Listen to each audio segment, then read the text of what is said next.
السلام علیکم، welcome to my channel کہانی سنو۔ آج جو میں آپ کے لیے ناول لائی ہوں اس کا نام ہے جنت کے پتے۔ اس کی رائٹر ہیں نمرہ احمد۔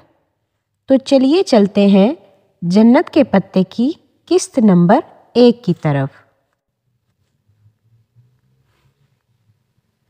لیپ ٹاپ تکیے پہ رکھا تھا اور وہ اس کے سامنے کوہنیوں کے بل اوندھی لیٹی تھی۔ اسکرین کی روشنی اس کے چہرے کو چمکا رہی تھی۔ وہ ٹھوڑی تلے ہتھیلی رکھے دوسرے ہاتھ کی ایک انگلی لیپ ٹاپ کے ٹچ پیڈ پر پھیر رہی تھی۔ لمبے سیدھے سیاہ بال پیچھے کمر پہ پڑے تھے۔ اس کی آنکھیں بھی ویسی ہی تھیں، سیاہ بڑی بڑی مغلئی آنکھیں جن میں چاندنی کی سی چمک تھی، اور چہرہ تو ملائی کا بنا لگتا تھا، سفید، ملائم اور چمکدار۔ وہ اسی مگن انداز میں اسکرین پر نگاہیں مرکوز کیے ٹچ پیڈ پہ انگلی پھیر رہی تھی۔ ایک کلک کے بعد اگلا صفحہ کھلا تو ایک دم اس کی متحرک انگلی ٹھہر گئی۔ اسکرین پہ جمی آنکھوں میں ذرا سا تفکر ابھرا اور پھر بے چینی۔ اس نے جلدی جلدی 2-3 بٹن دبائے۔ لوڈنگ۔ اگلے صفحے کے لوڈ ہونے کا انتظار کرتے ہوئے اسی مضطرب انداز میں اس نے انگلی سے چہرے کے دائیں طرف پھسلتی لٹیں پیچھے کیں۔ چند سیکنڈ بعد صفحہ لوڈ ہو گیا تھا۔ وہ بے چینی سے چہرہ اسکرین کے قریب لائی تو سلکی بالوں کی چند لٹیں پھر سے شانے پہ پھسل کر آگے کو گریں۔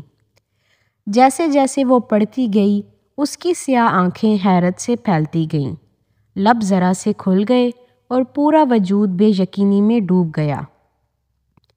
ڈھیر سارے لمحے لگے تھے اسے خود کو یقین دلانے میں کہ جو وہ پڑھ رہی ہے بالکل سچ ہے، اور جیسے ہی اس کے ذہن نے یقین کی دھرتی کو چھوا وہ ایک جھٹکے سے اٹھ بیٹھی۔ اس کا سیل فون سائڈ ٹیبل پہ رکھا تھا۔ اس نے ہاتھ بڑھا کر سیل اٹھایا اور جلدی جلدی کوئی نمبر ملانے لگی۔ رات کی مقدس خاموشی میں بٹنوں کی آواز نے ذرا سا ارتعاش پیدا کیا تھا۔ اس نے فون کان سے لگایا، دوسری جانب گھنٹی جا رہی تھی۔ ہیلو زارا، شاید رابطہ مل گیا تھا۔ تب ہی وہ دبے دبے جوش سے چہکی، کیسی ہو؟ سو تو نہیں گئی تھی؟ حیا بول رہی ہوں۔ دوسری طرف اس کی دوست کچھ کہہ رہی تھی۔ وہ لمحے بھر کو سننے کے لیے رکی، پھر دھیرے سے ہنس دی۔ ساری باتیں چھوڑو زارا، میرے پاس جو بڑی خبر ہے وہ سنو۔ اب وہ عادتاً سیاہ بالوں کی ایک موٹی لٹ انگلی پہ لپیٹتی کہہ رہی تھی، اور تم یقین نہیں کرو گی، میں جانتی ہوں۔ ارے نہیں، اور بھائی کی شادی کے متعلق نہیں ہے۔ دوسری جانب زارا نے کچھ کہا تو اس نے فوراً تردید کی، بلکہ یوں کرو تم گیس کرو کہ میں تمہیں کیا بتانے والی ہوں۔ اس نے ایک ہاتھ سے لیپ ٹاپ پرے کیا اور تکیہ نکال کر بیڈ گراؤنڈ کے ساتھ لگایا، پھر اسے ٹیک لگا کر پاؤں سیدھے کر لیے۔ ساتھ ساتھ وہ نفی میں سر ہلاتی زارا کے کہے اندازوں کی تردید بھی کرتی جا رہی تھی۔ نہیں، بالکل نہیں، ایسا تو ہے ہی نہیں۔ ارے میری شادی وغیرہ نہیں ہو رہی۔ جی نہیں، ارم کی بھی نہیں ہو رہی۔ سیریسلی زارا، تمہاری سوچ بس یہیں تک ہے؟ اب کان کھول کر سنو۔ تمہیں وہ ارسمس منڈس ایکسچینج پروگرام یاد ہے جس کے لیے ہم نے اپلائی کیا تھا؟ کین یو بلیو اٹ زارا کہ مجھے یورپی یونین نے اسکالرشپ کے لیے سلیکٹ کر لیا ہے؟ دوسری جانب زارا اتنی زور سے چیخی کہ موبائل کا اسپیکر آف ہونے کے باوجود اس کی چیخ سارے کمرے میں سنائی دی۔ بالکل سچ کہہ رہی ہوں زارا، ابھی 15 منٹ پہلے مجھے یونیورسٹی کی طرف سے میل ملی ہے۔ اس نے ساتھ ہی ایک ہاتھ سے پرے لیپ ٹاپ کا رخ اپنی جانب موڑا اور سر آگے کر کے غور سے دوبارہ دیکھا۔ ہاں، 15 منٹ پہلے، ٹھیک 9:30 بجے سلیکشن کی میل آئی ہے۔ تم بھی فوراً چیک کرو، تم نے بھی اپلائی کیا تھا، تمہیں بھی میل آئی ہوگی۔ وہ فون ایک ہاتھ سے پکڑے دوسرے سے بٹن دبا کر لیپ ٹاپ آف کرنے لگی۔ نہیں، اسپین کی نہیں ہے۔ بلکہ ترکی کی سبانجی یونیورسٹی نے ہمیں سلیکٹ کیا ہے اور اب ہم ایک سیمسٹر پڑھنے 5 ماہ کے لیے استنبول جا رہے ہیں۔ لیپ ٹاپ کی اسکرین اندھیر ہوئی تو اس نے اسے ہاتھ سے دبا کر بند کیا، پھر تار نکال کر سائڈ ٹیبل پر رکھ دیا۔ ہاں، میں نے سبانجی کو نیٹ پہ دیکھا ہے، بہت خوبصورت یونیورسٹی ہے، مگر وہ لمحے بھر کو خاموش ہو گئی۔ دوسری جانب سے غالباً استفسار کیا گیا تو وہ گویا ہوئی، بس ایک چھوٹا سا مسئلہ ہے، لیکن ہم اس کے بارے میں اپنی فیملیز کو آگاہ نہیں کریں گے۔ دھیمی آواز میں بولتے ہوئے اس نے گردن موڑ کر بند دروازے کو دیکھا۔ دراصل سبانجی میں لڑکیوں کے ہیڈ سکارف پر پابندی ہے، ادھر سر ڈھکنا منع ہے۔ گھر والوں کو بتا کر متنفر کرنے کی بجائے اس بات کو گول کر جانا۔ ویسے بھی ہم دونوں میں سے کوئی اسکارف نہیں لیتا۔ اسی پل کھڑکی کے اس پار کچھ کھڑکا تھا۔ وہ چونک کر دیکھنے لگی۔ قد آدم کھڑکیوں کے آگے بھاری پردے گرے تھے، البتہ پیچھے جالیاں کھلی تھیں۔ شاید اس کا وہم تھا۔ وہ سر جھٹک کر فون کی جانب متوجہ ہو گئی۔ ابا نے مجھے کبھی اسکارف لینے یا ڈھکنے پر مجبور نہیں کیا، تھینک گاڈ۔ ہاں، ارم گھر سے باہر اسکارف لیتی ہے۔ اس کے ابو تایا فرقان ذرا سخت ہے نا۔ وہ پھر سے بیڈ گراؤنڈ سے ٹیک لگائے نیم دراز مگن سی بتانے لگی۔ پرمیشن تو کوئی مسئلہ ہی نہیں، ابا اسپین جانے کی اجازت نہ دیتے، مگر ترکی میں سبین پھپھو رہتی ہے نا، سو وہ مان گئے تھے۔ ویسے بھی انہیں اپنی بیٹی پہ پورا بھروسہ ہے۔ پھر وہ چند لمحے ایئر پیس سے ابھرتی اپنی دوست کی بات سنتی رہی۔ زارا خاموش ہوئی تو اس نے نفی میں سر ہلایا۔ کل نہیں، داور بھائی کی مہندی پرسوں ہے، تم آ رہی ہو نا؟ اور ہاں، میں اور ارم لہنگا پہن رہے ہیں۔ سارے کزنز بہت ایکسائٹڈ ہیں، خاندان کی پہلی شادی ہے۔ اوکے، تم اب جا کر میل چیک کرو، میں بھی سوتی ہوں، رات بہت ہو گئی ہے۔ الوداعی کلمات کہہ کر اس نے موبائل کان سے ہٹایا اور تکیے پہ اچھال دیا، پھر جانے کے لیے اٹھ کھڑی ہوئی۔ باہر لاؤنج خاموشی میں ڈوبا تھا۔ حیا نے آہستہ سے اپنے کمرے کا دروازہ بند کیا اور ننگے پاؤں چلتی لاؤنج سے کچن کی طرف آئی۔ سیاہ لمبی قمیض اور سیاہ کھلے ٹراؤزر میں اس کا قد مزید دراز لگ رہا تھا۔ کچن میں اندھیرا پھیلا تھا۔ وہ دروازے کے قریب رکی اور ہاتھ سے دیوار پہ سوئچ بورڈ ٹٹولا۔ بٹن دبنے کی آواز آئی اور ساری بتیاں جل اٹھیں۔ اس نے آگے بڑھ کر فریج کا دروازہ کھولا اور پانی کی بوتل نکالنے کو جھکی۔ جھکنے سے ریشمی بال کندھوں سے پھسل کر سامنے کو آ گرے۔ حیا نے نزاکت سے انگلی سے ان کو پیچھے ہٹایا اور بوتل نکال کر سیدھی ہوئی۔ پھر کاؤنٹر پہ رکھے ریک سے شیشے کا گلاس اٹھایا اور بوتل اس میں انڈیلی۔ پانی کی ندی سی گلاس میں گرنے لگی۔ تبھی اس کی نگاہ کاؤنٹر پہ رکھی کسی سفید چیز پہ پڑی۔ وہ جیسے چونک اٹھی، بوتل وہیں سلیب پر رکھ کے اس کی طرف آئی۔ وہ سفید ادھ کھلے گلابوں کا بکے تھا، جس میں کہیں کہیں سبز پتے جھلک رہے تھے۔ ساتھ ہی ایک بند سفید لفافہ رکھا تھا۔ حیا نے گلدستہ اٹھایا اور چہرے کے قریب لا کر آنکھیں موندے سونگھا۔ دل فریب تازگی بھری مہک اس کے اندر اتر گئی۔ پھول بالکل تازہ تھے، جیسے ابھی ابھی توڑے گئے ہوں۔ جانے کون رکھ گیا ادھر؟ اس نے بند لفافہ اٹھایا اور پلٹ کے دیکھا۔ اس پہ گھر کے پتے کے اوپر نمایاں سا حیا سلیمان لکھا تھا۔ پیچھے بھیجنے والے کا پتہ نہ تھا، بس کوریئر سروس کی مہر اور اسٹیکر لگے تھے۔ مہر 1 روز قبل کی تاریخ تھی۔ اس کو کبھی کسی نے یوں پھول نہیں بھیجے تھے۔ کیا معاملہ تھا یہ؟ الجھتے ہوئے حیا نے لفافہ چاک کیا۔ اندر ایک موٹا کاغذ تھا۔ اس نے 2 انگلیاں لفافے میں ڈال کر کاغذ پکڑا اور باہر نکالا۔ سفید کاغذ بالکل صاف تھا، نہ لکیر نہ کوئی ڈیزائن، بس اس کے وسط میں انگریزی میں 3 لفظ لکھے تھے، ویلکم ٹو سبانجی۔ وہ سناٹے میں رہ گئی۔ یہ کیا مذاق تھا؟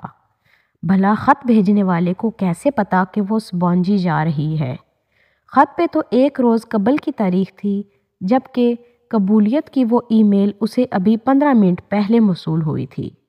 جو بات اسے آفیشیلی بتائی ہی 15 منٹ پہلے گئی ہے، وہ اس شخص کو 1 روز بیشتر کیسے معلوم ہوئی؟ اگر زارا کو اس نے خود ابھی نہ بتایا ہوتا تو وہ سمجھتی کہ یہ اس کی حرکت ہے، اور یہ خط سبونجی یونیورسٹی کی طرف سے بھی نہیں آ سکتا تھا، کیونکہ اس پہ ایک قومی سطح کی کورئر کمپنی کی مہر لگی تھی۔ پھر کس نے بھیجا اسے؟ یہ پانی سے بھرا گلاس وہی سلیب پر چھوڑ کر بکے اور لفافہ اٹھائے وہ الجھتی ہوئی اپنے کمرے کی طرف چلی گئی۔ سپہر کی ٹھنڈی سی چھایا ہر سو چھائی تھی۔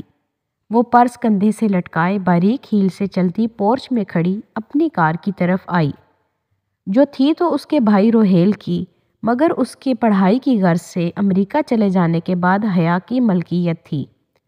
اس نے چابی لاک میں گھمائی ہی تھی کہ گیٹ کے اس پار سے زارا آتی دکھائی دی۔ وہ دروازہ کھول کر مسکراتی ہوئی سیدھی ہوئی۔ حیا، مجھے تو کوئی میل نہیں آئی۔ زارا نے ادھ کھلے گیٹ کو دھکیل کر اندر قدم رکھا۔ اس کے چہرے پہ اداسی تھی۔ وہ درمیانی شکل کی صورت کی اسٹائلش سی لڑکی اور حیا کی ہم عمر تھی۔ کوئی بات نہیں، 1-2 دن میں آ جائے گی، تم فکر نہ کرو۔ ہم نے ساتھ ہی اپلائی کیا تھا، میرا سلیکشن ہو گیا ہے تو تمہارا بھی ہو جائے گا۔ حیا ڈرائیونگ سیٹ کا دروازہ آدھا کھولے کھڑے کھڑے بتانے لگی، مگر اسکالرشپ پروگرام کو آرڈینیٹر کے آفس کے باہر آج جو لسٹ لگی ہے اس میں بھی میرا نام نہیں ہے۔ اور میرا صرف تمہارا ہے، ہمارے ڈپارٹمنٹ سے اور انوائرمنٹل سائنسز کی ایک لڑکی خدیجہ رانا کا ہے۔ میرا خیال ہے میرا سلیکشن ہی نہیں ہوا۔ اوہ، اسے واقعتاً افسوس ہوا۔ رات فون کال کے بعد اس کی زارا سے اب بات ہو رہی تھی۔ خیر، تم کہیں جا رہی تھی؟ زارا چہرے پہ دوبارہ بشاشت لاتے ہوئے پوچھنے لگی۔ ہاں، مارکیٹ جا رہی تھی ارم کے ساتھ۔ دھاور بائی کی مہندی کا فنکشن ہے اور میرے لہنگے کے ساتھ کی ہائی ہیلز گم ہو گئی ہیں، شاید کام والی اٹھا کر لے گئی ہے، اب نئے جوتے لانے پڑیں گے۔ تم چلو گی؟ وہ گاڑی سے کوہنی ٹکائے تفصیلاً بتانے لگی۔ اس وقت وہ ہلکی آسمانی لمبی قمیض اور تنگ چوڑی دار پجامے میں ملبوس تھی۔ قمیض کا دامن ٹخنوں سے ذرا اوپر تک تھا، ہم رنگ دوپٹہ گردن کے گرد لپٹا تھا، بال کمر پہ گر رہے تھے اور عادتاً آنکھوں میں گہرا کاجل ڈالا تھا۔ ہاں چلو پھر جلدی نکلتے ہیں۔ زارا فوراً تیار ہو گئی اور فرنٹ سیٹ کی طرف بڑھی۔ ارم کو بھی لینا ہے۔ حیا نے اندر بیٹھ کر دروازہ بند کیا اور اگنیشن میں چابی گھمائی۔ ویسے تمہارے سخت سے تایا ارم کو یوں تمہارے ساتھ شاپنگ پہ جانے کی اجازت دے دیتے ہیں؟ ارم ان دونوں سے جونیئر تھی اور اس کا ڈپارٹمنٹ بھی دوسرا تھا، سو زارا کی اس سے زیادہ ملاقات نہ تھی۔ ان کی سختی صرف اسکارف تک ہے، ویسے بہت اچھے ہیں وہ کار باہر گیٹ پہ لے آئی۔ ارم کا گھر حیا کے ہمسائے میں تھا، دونوں گھروں کی درمیانی دیوار میں آنے جانے کا راستہ بھی موجود تھا، لیکن اسے جب بھی ارم کو پک کرنا ہوتا وہ اس کے گیٹ پہ ہارن دیا کرتی تھی۔ اب بھی زور کا ہارن دیا تو چند ہی لمحے بعد ارم نکل آئی۔ کاسنی لمبی قمیض اور ٹراؤزر میں ملبوس ہم رنگ دوپٹہ پھیلا کر سامنے لیا، چہرے کے گرد میچنگ کاسنی اسکارف لپیٹے وہ تقریباً بھاگتی ہوئی پچھلی سیٹ کے دروازے تک آئی تھی۔ ہیلو حیا، ہیلو زارا، بے تکلفی سے چہکتے ہوئے اس نے اندر بیٹھ کر دروازہ بند کیا۔ حیا کے ساتھ آؤٹنگ کے پروگرام اسے یوں ہی خوش کیا کرتے تھے۔ کیسی ہو ارم؟ تم سے تو ملاقات ہی نہیں ہو پاتی۔ زارا نے ترچھی ہو کر رخ پیچھے کو کیا۔ آپ کا ڈپارٹمنٹ دور پڑتا ہے نا، تبھی۔ اور ہاں، حیا بتا رہی تھی آپ لوگوں کا ترکی کا سلیکشن آ گیا ہے۔ میں سلیکٹ نہیں ہوئی، حیا ہو گئی ہے۔ خیر، اس میں کوئی بہتری ہوگی، تم نے نہیں اپلائی کیا تھا؟ ابا اجازت دیتے تب نہ، وہ اداس ہو گئی۔ ویسے پیرنٹس کو اتنا سخت نہیں ہونا چاہیے، زارا نے کہا۔ حیا نے تادیبی نظروں سے اسے گھورا کہ کہیں پہلے سے احساس کمتری میں مبتلا ارم مزید اداس نہ ہو جائے۔